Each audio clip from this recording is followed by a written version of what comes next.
Hi, I'm Chris Bizaire, Sales Associate and Market Analyst with Coldwell Banker Saul Needles Real Estate in Cape May, New Jersey. I'd like to welcome you again to the area's only quarterly market report for the Cape May area real estate market for the first quarter of 2011. Today I'm coming to you from our brand new commercial listing here on the Washington Street Mall.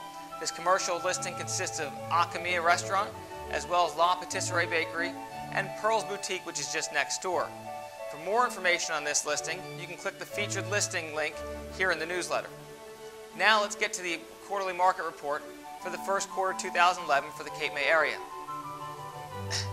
Transactions for the month, or for the quarter I should say, for January, February, and March of 2011 were substantially down from the fourth quarter of 2010. In the fourth quarter there were 78 sales as opposed to only 22 in the first quarter of 2011. Now while that may seem like a drastic drop, the first quarter of 2010 only had 28 transactions, so the first quarter for us is typically a slow time. And all the other indicators we have in the Cape May area seem to show an uptick on all the properties here in the area. In addition to the sales numbers looking good for the first quarter of 2011, a couple of other key indicators are looking very good over the past 5 quarters to indicate that this summer should be a good time in the market. Two of the key indicators that I follow are days on market and average list to sales price. Currently, the single-family homes average day on market is 212 days, and condominiums are right around 400.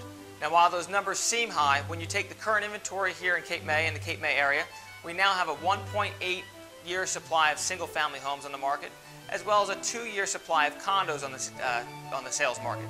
That's in line with the fourth quarter of 2010, and they're at levels where we expect them to be, maybe a little bit higher, but not too far off from normal levels.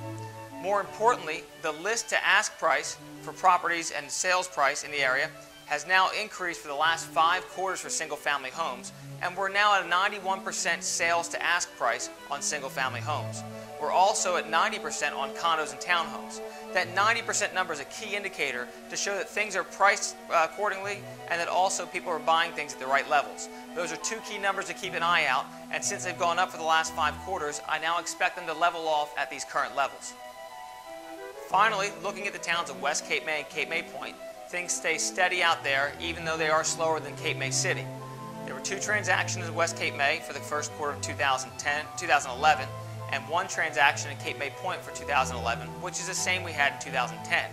If you look at the sales numbers, West Cape May is down only 4% from a year ago, and Cape May Point is up 2% from a year ago. So those numbers are holding steady now, and they've held steady for the last year, another good indicator for the market. I hope you enjoyed this edition of your quarterly market report for the first quarter of 2011. As always, you can get a full copy of the report by clicking on the link within the newsletter or simply contacting me to get a copy sent to you either email or on my website. You can contact me as always at chris@capemaychris.com or on my cell number, which is 609-972-6927. And I'll look forward to seeing you again for the next quarterly market report for the second quarter of 2011.